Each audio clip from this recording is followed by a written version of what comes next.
Best Everest super sambar masala powder. நாம பிறக்கிறது முன்னாடி இங்க கட்டமைச்சிருக்கிறாங்க. நாம யாரும் விண்ணப்பம் போட்டு இந்த சாதிக்குள்ள இந்த அப்பாவுக்கும் இந்த அம்மாவுக்கும் பிறக்கணும்னு நம்ம பிறக்கல. நம்ம ஒரு சிசுவா பிறக்கிறோம். இந்த சமூகம் முத்திர குத்து பிறந்த உடனே ஒரு பிராண்ட். இவன் இந்த ஏரியாவில் பிறந்திருக்கிறான், இவன் என்ன சமூகத்தில் பிறந்திருக்கான், நீ இந்த சமூகம் தான். அவன் விருப்பம் இல்லாமலே அவனுக்கு ஒரு முத்திரை இந்த சமூகம் குத்துகிறது. இந்த சாதி என்று முத்திரை குத்துகிறது. காதல் என்பது மிகவும் ஆழமான ஒரு உணர்வு, நுட்பமான ஒரு உணர்வு. அது ஒரு இயங்கியல் பண்பு. ஆங்கிலத்தில் ஹானர் கில்லிங் என்று சொல்கிறார்கள். ஹானர் என்பது கௌரவம், ஆணவ கொலை என்று நாம் சொல்லுகிறோம். ஆங்கிலத்தில் ஹானர் கில்லிங் என்று சொல்கிறார்கள். இது கௌரவ கொலைகள் இல்லை, வரட்டு கௌரவ கொலைகள். அப்படிதான் நான் அதை எழுதிக்கிட்டு இருந்தேன். தாளாட்டி சீராட்டி வளர்த்த பிள்ளையை சாதிக்காக, சமூகத்திற்காக அவன் என்ன நினைப்பானோ, இவன் என்ன நினைப்பானோ, ஊர் என்ன சொல்லுமோ என்று உருவாக்கி வைத்திருக்கிற ஒரு ஈகோ பெற்ற பிள்ளையை கூட கொடூரமாக படுகொலை செய்யக்கூடிய அளவுக்கு உந்தி தள்ளுகிறது. அந்த கௌரவம் இது ஒரு வரட்டு கௌரவம். காதல் இயல்பா தோன்றுகிறது, ஆனால் அது நம்மளால ஏற்றுக்கொள்ள முடியாது. ஏற்றுக்கொள்ள முடியாமல் இருக்கிறது காரணம் ஏற்கனவே இங்கே இருக்கக்கூடிய சோசியல் ஸ்ட்ரக்சர், சமூக கட்டமைப்பு. பக்கத்தில் இருக்கிறவங்க, அக்கத்தில் இருக்கிறவங்க நம்ம குடும்பத்தை கேவலமாக பேசுவாங்களே அப்படின்னு அவங்க ஃபீல் பண்ணுறாங்க. அவங்க அரேஞ்சு மேரேஜ் இல்லை, விருப்பப்பட்டு ஒருத்தருக்கு ஒருத்தர் பார்த்து சாதகம் பார்த்து பொருத்தம் பார்த்து திருமணம் நடந்தாதான் மரியாதை. சாதகம் பார்க்காம, பொருத்தம் பார்க்காம, ஒருத்தருக்கு ஒருத்த குடும்பத்தை போய் விசாரிக்காம பையனும் பொண்ணும் முடிவு பண்ணிட்டாக்க அவ்வளவு பழியும் பெண் மேலே தான் விடும். ஓடி போயிட்டா, ஒருத்தனை இழுத்துக்கிட்டு ஓடி போயிட்டா. இப்போ இந்த பிரச்சனையை யார் பேசுறது அப்படின்னு கேட்டார். அதுதான் நாங்கள் இருக்கிறோம். கொண்டாட்டம் நவம்பர் 24 ஞாயிற்றுக்கிழமை காலை 9:30 மணி முதல் மாலை 5:30 மணி வரை. அனுமதி இலவசம்.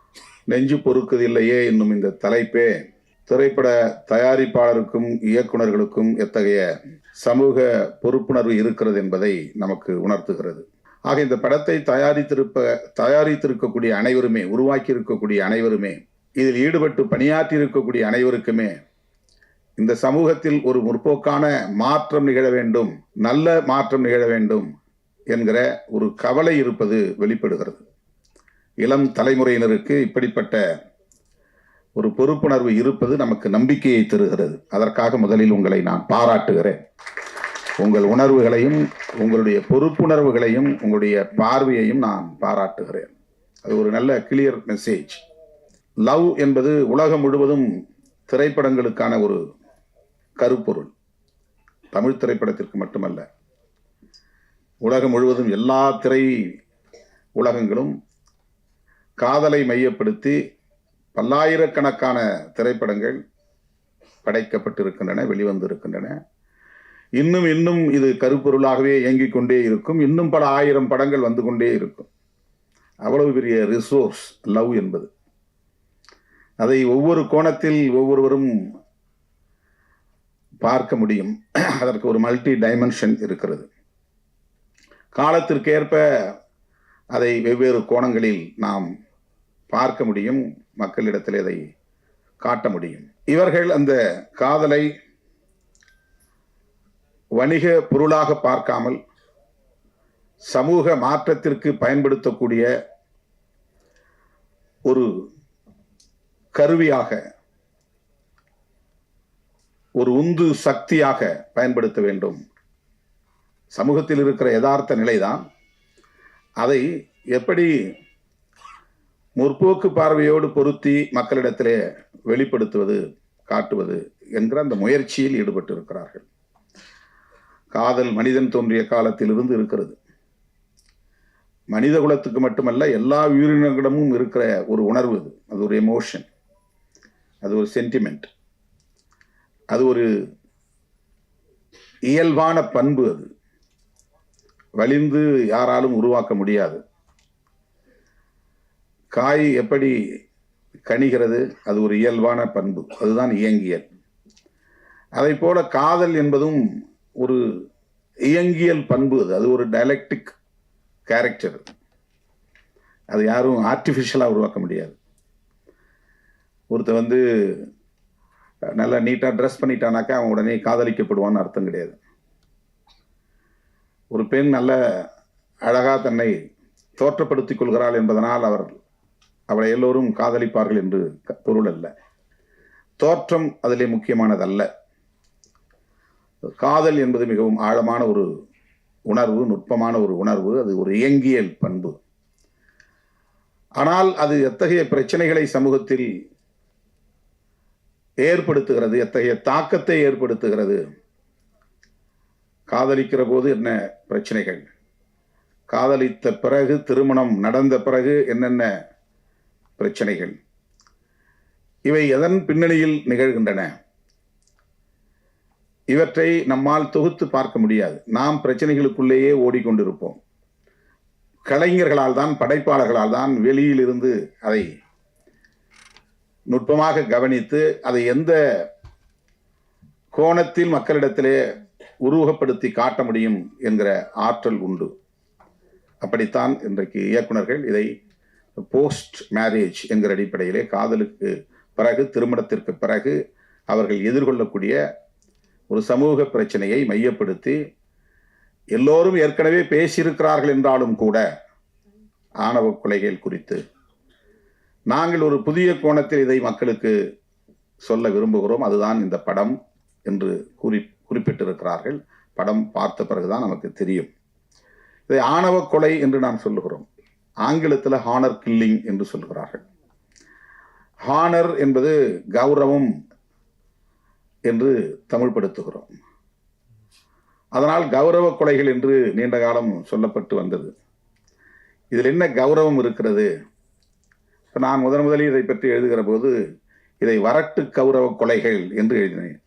இது கௌரவ கொலைகள் இல்லை, வரட்டு கௌரவ கொலைகள், அப்படிதான் நான் அதை எழுதிக்கிட்டு இருந்தேன். இந்த ஃபால்ஸ் பிரஸ்டீஜ், இது வரட்டுத்தனமான ஒரு கௌரவம். நான் பெற்ற பிள்ளையை விட 10 மாதம் சுமந்து ஈன்றெடுத்து பாலூட்டி தாளாட்டி சீராட்டி வளர்த்த பிள்ளையை சாதிக்காக, சமூகத்திற்காக அவன் என்ன நினைப்பானோ, இவன் என்ன நினைப்பானோ, ஊர் என்ன சொல்லுமோ என்று உருவாக்கி வைத்திருக்கிற ஒரு ஈகோ பெற்ற பிள்ளையை கூட கொடூரமாக படுகொலை செய்யக்கூடிய அளவுக்கு உந்தி தள்ளுகிறது. அந்த கௌரவம் எப்படி சரியான கௌரவமாக இருக்க முடியும்? எனவே அது ஃபால்ஸ் பிரஸ்டீஜ். அது ஒரு வரட்டு கௌரவம். வரட்டு கௌரவத்திற்காக பெற்ற பிள்ளைகளை கூட படுகொலை செய்கிறார்களே என்கிற ஒரு வழி நமக்கு இருக்கிறது.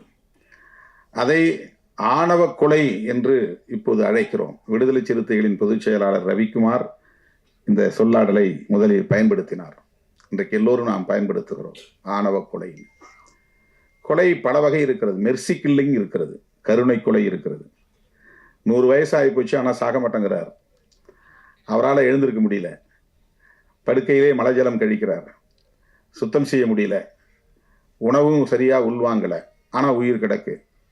அந்த காலத்தில் இந்த மாதிரி இருக்கிறவங்கள முதுமக்கள் தாழின்னு ஒன்று கண்டுபிடிச்சு பெரிய பானைக்குள்ளே அவங்கள உயிரோட வச்சு அப்படியே மண்ணுக்குள்ளே புதைச்சிருவாங்க. கருணை கொலை அது. ஏன்னா அவங்க சாக மாட்டாங்க, இயற்கையாக சாக மாட்டாங்க. அப்பெல்லாம் இந்த மாதிரி ஊசி போட்டு கொள்வது, மருந்து கொடுத்து கொள்றதுன்னு இல்லை. உயிரோடு இருப்பாங்க, ஆனால் ஒரு பானைக்குள்ளே வச்சு மூடிவாங்க. இன்னைக்கும் கிராமப்புறங்களில் ஒரு கருவாட்டு, இந்த காட்டுக்கருவைன்னு நாம் சொல்லுவோம். இந்த பக்கத்தில் என்ன சொல்கிறேன்னு தெரியல, சீமை வேலை, சீமக்கருவை. அந்த காயை அரைச்சி தலையில் தடவினாங்கன்னா கொஞ்ச நேரத்தில், ஒரு 2 மணி நேரத்தில் அவங்க ஜன்னி மாதிரி பிடிச்சி இறந்துருவாங்க. ஏன்னா அவங்க சாகவே 90 வயசாச்சு, 100 வயசாச்சு, ஒன்றுமே பண்ண முடியல, அவங்கள வச்சு பராமரிக்கவும் முடியல.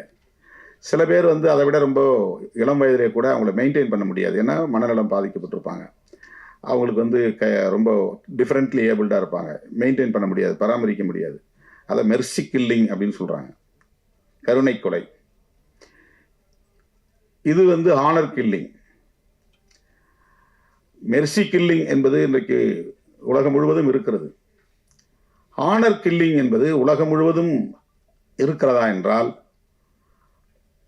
முற்போக்கு சிந்தனைகள் வளர்ந்து சமூகத்தில் ஆண் பெண் இருவரும் சமம் என்கிற ஜெண்டர் ஈக்குவாலிட்டி வளர்ந்திருக்கிற சமூகத்தில் இது கிடையாது. ஜெண்டர் ஈக்குவாலிட்டி உள்ள சமூகத்தில் இது கிடையாது. 2 பேரும் படிக்கிறோம், 2 பேரும் வேலைக்கு போகிறோம், 2 பேரும் சம்பாதிக்கிறோம் என்று எந்த சமூகத்தில் ஆண் பெண் பாகுபாடு இல்லாமல் இருக்கிறதோ அந்த பாகுபாடு இல்லாத சமூகத்தில் ஆணர் கில்லிங் கிடையாது. இங்க இன்ஃபான்டிசைடு இருக்கு, சிசு கொலை. கருவறையிலேயே கொலை செய்யக்கூடிய நிலை இருக்கு. வயிற்றுல இருக்கும்போதே அபார்ஷன் பண்ற நிலை இருக்கு. பெண் குழந்தையா இருந்தா பெண் குழந்தைகளை வயிற்றுல இருக்கும்போதே கண்டுபிடிச்சு கொண்டுறாங்க. பிறந்த உடனேயே கள்ளிப்பால் ஊற்றி படுகொலை செஞ்சிடறாங்க. சிசு கொலை.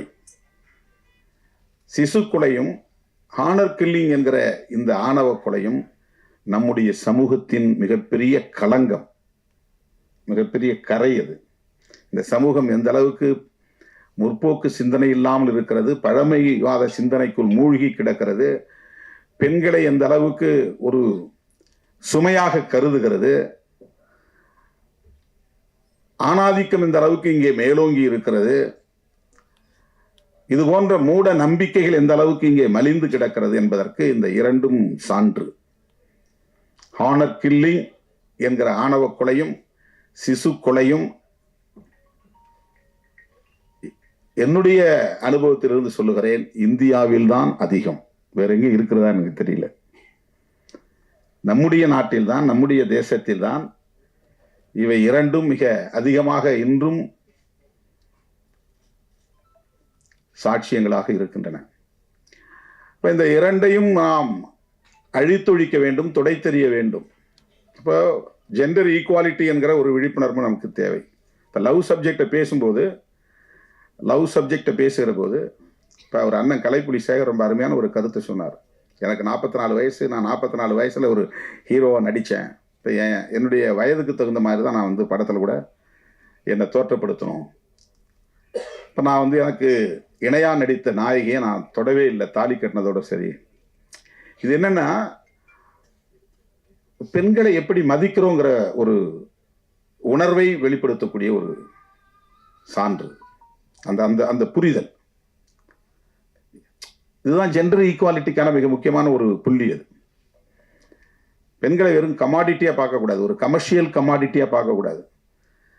அவங்கள ரொம்ப செக்ஸியா காட்டி படத்தை நல்ல விலை போக வச்சலாம் அப்படின்னு ஒரு தயாரிப்பாளரோ ஒரு இயக்குனரோ பார்க்கக்கூடாது. கதாநாயகனுக்கு இணையானவர்கள் தான் கதாநாயகிகளும். 2 பேருக்கும் ஒரே மாதிரி உணர்வு தான், 2 பேருக்கும் ஒரே மாதிரியான சென்டிமெண்ட்ஸ், 2 பேருக்கும் ஒரே மாதிரியான டிக்னிட்டி சமூகத்தில் இருக்கு. இப்போ அதை வந்து நாம் மதிக்கணும். எந்த சமூகத்தில் ஜெண்டர் ஈக்குவாலிட்டி இல்லையோ அந்த சமூகத்தில் இந்த ஆனர் கில்லிங்கும் இருக்கும், ஆணவ கொலையும் இருக்கும், சிசு கொலையும் இருக்கும். இப்போ இதை வந்து நம்ம விவாதிக்க வேண்டியிருக்கிறது, பேச வேண்டியிருக்கிறது, உரையாடலுக்கு உட்படுத்த வேண்டியிருக்கிறது. அதான் ஏற்கனவே நிறைய பேர் ஆனர் கில்லிங்கை பற்றி படம் எடுத்துட்டாங்களே, மறுபடியும் எதுக்குன்னு. இன்னும் நூற்றுக்கணக்கான திரைப்படங்கள் தேவைப்படுகின்றன இந்த உரையாடல்களை நிகழ்த்துவதற்கு. வெவ்வேறு ஆங்கிளில் வெவ்வேறு கோணங்களில் இதை வந்து நம்ம பேச வேண்டியிருக்கிறது. இதில் என்ன, ஏன் இதை வந்து நாம் வந்து வேண்டாம் சொல்கிறோம்? இப்போ பெற்றவங்களை கேட்டால் அவங்க சைட்லேருந்து இப்படி திரைப்படங்கள் சொல்கிறவங்க இருக்காங்க, நீ பெண்ணை பெற்றுப்பாரு, வளர்த்துப்பாரு, அப்போ தான் உனக்கு தெரியும். யாரும் அப்படிலாம் நினச்சி இந்த பெண்ணை காதலிச்சா அவங்க வீட்டு சொத்து அள்ளிக்கிட்டு போகலாம், அந்த பெண்ணை காதலிச்சா சாதியை ஒழிச்சலாம், அப்படிலாம் யாரும் பண்ணுறது கிடையாது. அப்படிலாம் பண்ண முடியாது. அதெல்லாம் ரொம்ப கற்பிதம். அது கற்பிதம். காதல் இயல்பாக தோன்றுகிறது, ஆனால் அது நம்மளால் ஏற்றுக்கொள்ள முடியாது.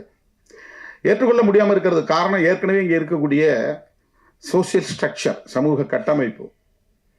ஒவ்வொருத்தருக்கும் ஒவ்வொரு விதமான ஒரு கௌரவம் இங்கே நம்ம பிறக்கிறது முன்னாடியே இங்கே கட்டமைச்சிருக்கிறாங்க. நாம் யாரும் விண்ணப்பம் போட்டு இந்த சாதிக்குள்ள இந்த அப்பாவுக்கும் இந்த அம்மாவுக்கும் பிறக்கணும்னு நம்ம பிறக்கல. நம்ம ஒரு சிசுவாக பிறக்கிறோம், இந்த சமூகம் முத்திரை குத்துது. பிறந்த உடனே ஒரு பிராண்ட், இவன் இந்த ஏரியாவில் பிறந்திருக்கிறான், இவன் என்ன சமூகத்தில் பிறந்திருக்கான், நீ இந்த சமூகம் தான். அவன் விருப்பம் இல்லாமலே அவனுக்கு ஒரு முத்திரை இந்த சமூகம் குத்துகிறது, இந்த சாதி என்று முத்திரை குத்துகிறது. இப்போ சாதி தொடர்பான ஒரு கௌரவம் இங்கே, ஒரு வரட்டு கௌரவம் இங்கே கட்டமைக்கப்பட்டிருக்கு. இப்போ அது உடையாம வந்து இதெல்லாம் தடுக்க முடியாது. அவங்களுக்கு ஒரு சோசியல் இன்செக்யூரிட்டி இருக்கு. அவங்க என்ன நினைக்கிறாங்க, வேலைக்கு போறதாலும் குழைச்சி பழைக்கக்கூடியவங்களா இருந்தாலும் பக்கத்தில் இருக்கிறவங்க அக்கத்தில் இருக்கிறவங்க நம்ம குடும்பத்தை கேவலமாக பேசுவாங்களே அப்படின்னு அவங்க ஃபீல் பண்ணுறாங்க. அவங்க ஏன் பெத்த பிள்ளையை கொல்ல வேண்டிய தேவை இருக்குது, ஏன் தேடிக்கிட்டு போய் கூலிப்படையை வச்சு கொலை செய்கிறாங்க. அவங்க மத்தியில் உருவாக்கி வைத்திருக்கிற ஒரு பிரம்மை, சாதி தொடர்பான, சமூகம் தொடர்பான, குடும்பம் தொடர்பாக இந்த சமூகம் ஏற்கனவே ஒன்றை உருவாக்கி வைத்திருக்கிறது, கட்டமைத்து வைத்திருக்கிறது. அது அவங்களுக்கு ஒரு இன்செக்யூர் ஃபீலிங், ஒரு பாதுகாப்பற்ற உணர்வை தருகிறது. இது என்னுடைய கௌரவ பிரச்சனை, இந்த சாதிக்காரனோட என் பிள்ளை ஓடிட்டா. ஒரே சமூகத்துக்குள்ள காதலிச்சு ஓடினா கூட அதை கௌரவ குறைவாக நினைப்பாங்க. ஒரே சமூகத்துக்குள்ள, சாதி மட்டும் கிடையாது, ஒரே சமூகத்துக்குள்ள, ஒரே சாதிக்குள்ள, ஒரே தெருவுக்குள்ளே காதலிச்சு ஓடினா அவனை இழுத்துட்டு ஓடிட்டாவ. அப்ப கூட அவன் இழுத்துட்டு ஓடிட்டான் யாரும் சொல்ல மாட்டாங்க. சமூகத்தை யதார்த்தமா இருக்கிறதே பெண்களை தான் இழிவா பேசுவாங்க. அவனை இழுத்துட்டு ஓடிட்டாவ. அவங்க அரேஞ்சு மேரேஜ் இல்லை, விருப்பப்பட்டு ஒருத்தருக்கு ஒருத்தர் பார்த்து, சாதகம் பார்த்து, பொருத்தம் பார்த்து திருமணம் நடந்தாதான் மரியாதை. சாதகம் பார்க்காம, பொருத்தம் பார்க்காம, ஒருத்தருக்கு ஒருத்த குடும்பத்தை போய் விசாரிக்காம பையனும் பொண்ணும் முடிவு பண்ணிட்டாக்க அவ்வளவு பழியும் பெண் மேலதான் விடும். ஓடி போயிட்டா, ஒருத்தனை இழுத்துக்கிட்டு ஓடி போயிட்டா. இது சாதி விட்டு சாதி தான் நிகழ்கிறது அல்ல, ஒரே சமூகத்துக்குள்ளேயே நிகழ்வது. எனவே இது எதனால் நிகழ்கிறது? இந்த சமூகம் நமக்கு ஒரு ஏற்கனவே ஒரு பிரம்மையை இங்கே கட்டமைத்திருக்கிறது. இதுதான் உன்னுடைய சமூக கௌரவம், சாதி கௌரவம், உன் குடும்ப கௌரவம் என்ற ஒரு நிலையை இங்கே ஏற்படுத்திருக்கு. அந்த மேல் கட்டுமானம் இருக்கு பாருங்க, அந்த சூப்பர்ஃபிஷியல் ஸ்ட்ரக்சர், அந்த மேல் கட்டுமானம் இருக்கு பாருங்க. இது ஒரு மேல் கட்டுமானம் தான், இந்த மாதிரி ஒரு பிரம்மையை உருவாக்கி வைத்திருப்பது.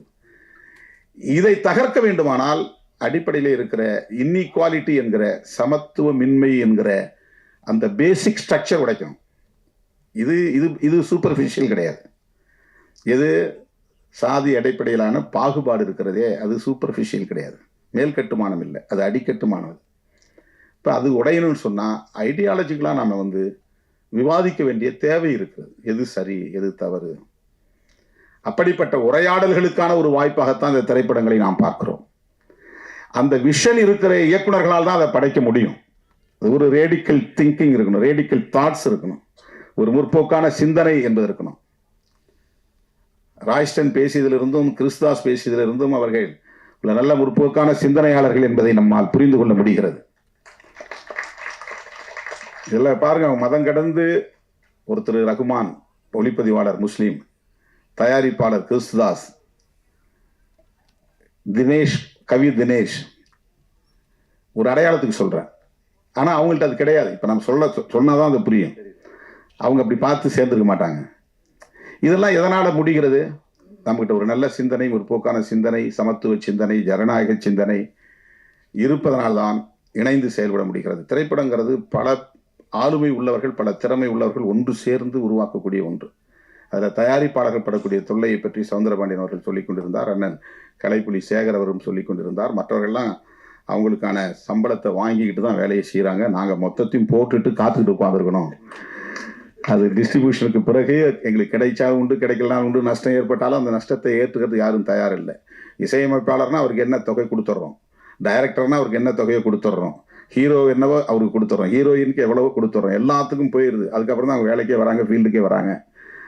ஆனால் படம் ரெடியாகி சென்சாருக்கு போய் ரிலீஸ் ஆகி அது டிஸ்ட்ரிபியூட்டரை வாங்கி அவங்களுக்கும் தயாரிப்பாளர்களுக்கும் அதுக்கு பிறகுதான். இப்போ இந்த பிரச்சனையை யார் பேசுறது அப்படின்னு கேட்டார். அதுக்கு தான் நாங்கள் இருக்கிறோம். எங்களுக்கு நீங்கள் அதை சொல்லணும், எங்களுக்கு அது தெரியாது. டிஎஸ்ஆர் சுபாஷ் சொன்ன மாதிரி இந்த பிரச்சனைகளை எல்லாம் அவர் ரொம்ப அருமையாக சொன்னார். திருவள்ளுவர் படத்தை அது பேட்டர்ன் ரைட் பண்ணுற மாதிரி பண்ணணும். நிறைய விஷயங்கள் இன்னும் பேசப்பட வேண்டிய, உரையாடலுக்கு உட்படுத்த வேண்டிய பிரச்சனைகள் நிறைய இருக்கிறது. திரைத்துறையிலே பிற்போக்குவாதிகளின் கை ஓங்கிவிடக்கூடாது, சனாதன சக்திகளின் கைகள் ஓங்கிவிடக்கூடாது. முற்போக்கான சிந்தனையாளர்கள் வேடிக்கை பார்க்கக்கூடியவர்களாக இருக்கக்கூடாது. என்ன கூட சில பேர் கேட்டாங்க, உங்களுக்கு இந்த அரசியலுக்கு பொருத்தமே இல்லை, நீங்க ஒரு அரசியல்வாதி மாதிரியே தெரியலையே, நீங்க இதுக்குள்ள போய் சிக்கினீங்க அப்படின்னு. Well wishes. அரசியல் டிபிக்கல் பொலிட்டிஷியன் எப்படி இருக்கணும் உங்களுக்கு தெரியும். இப்போ அந்த சிம்டம்ஸ் உங்கள்கிட்ட தெரியலையே. இப்போ நாம் வேடிக்கை பார்க்குறவங்க இருந்தோம்னா வெறும் சாதியவாதிகளும் மதவாதிகளும் மக்களை ஏய்க்கக்கூடிய சக்திகளும் தான் அரசியலில் எஞ்சுவாங்க. நாம் நுழைய வேண்டியிருக்கு, எல்லா இடங்களையும் நம்ம ஊடுருவ வேண்டியிருக்கிறது. அரசியல் தளமாக இருந்தாலும், கலை உலகமாக இருந்தாலும், எல்லா இடங்களிலும் ஜனநாயக சக்திகளின் கைகள் ஓங்க வேண்டும். முற்போக்கு சிந்தனையாளர்கள் இங்கே இயக்குனர்களாக, தயாரிப்பாளர்களாக, ஒளிப்பதிவாளர்களாக, இசையமைப்பாளர்களாக, கதாநாயகர்களாக, கதாநாயகிகளாக வர வேண்டும். எங்கள் ஊருக்காரர் தம்பி சுதர்ஷன், திட்டக்குடிக்காரர், முதல் படம் இங்கே இசையமைத்திருக்கிறார் என்று அறிமுகமானார். அவருக்கு என்னுடைய வாழ்த்துக்கள். நான் அந்த ஊரில் தான் படிச்சிருக்கேன். எங்கள் ஊர்லேருந்து ஏற்கனவே இன்னொரு லப்பர் பந்துன்னு ஒரு திரைப்படத்தை ஒரு இயக்குனர் உருவாக்கியிருக்கிறார். அவரும் திட்டக்குடிக்காரர். ரொம்ப மகிழ்ச்சியாக இருக்கிறது. இந்த திரைப்படம் நல்ல சிந்தனை உள்ளவர்களால் உருவாக்கப்பட்டிருப்பதனால் மக்களிடையே மிகப்பெரிய வரவேற்பை பெறும், வெற்றி பெறும் என்று நான் நம்புகிறேன், நெஞ்சார வாழ்த்துகிறேன். இந்த படம் சமூக தளத்திலும், பண்பாட்டு தளத்திலும், அரசியல் தளத்திலும் ஒரு நல்ல தாக்கத்தை ஏற்படுத்தும் என்று நம்பிக்கையோடு வாழ்த்தி வாய்ப்புக்கு நன்றி கூறி முடிக்கிறேன். நன்றி, வணக்கம். டேஸ்டில் best Everest super sambar masala powder. Taste Daily. Taste the Daily. Kumbakonam சிநேகிதிகளின் ஆஹா கொண்டாட்டம் நவம்பர் 24 ஞாயிற்றுக்கிழமை காலை 9:30 மணி முதல் மாலை 5:30 மணி வரை. அனுமதி இலவசம்.